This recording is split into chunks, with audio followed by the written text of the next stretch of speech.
Ertamanda duo qilib ishga kuzatadigan ham ota-ona bo'ladi. Ishdan kelishingni, kech qolsang uxlamay kutadigan ham ota-ona bo'ladi.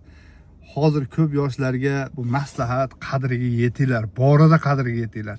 Ertaga yo'qotganinglarda umuman topib bo'lmaydigan insonlardan bittasi. Hozir duosini olib ketamiz endi. Bo'pti, men ketdim dada. Allah omad versin. Allah işleringe rivoj versin. Allah dastikoringga baraka versin. Allah'ım yolda çoğulda özü sağlasın, safarların bexatar olsun.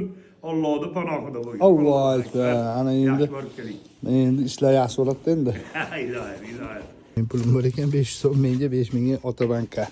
Otabankda duoda haqqida, u duo haqqi deydi. Ya, doğru. Nima? Qancha sizga? Hadi kuni pullardan bersin. Ha, bo'ldi. Bo'ldi. Kuni odam bor. Ha, bo'pti, men ishga ketdim. Yaxshi o'tiringlar, hop. Hop. Ana qilib xullas.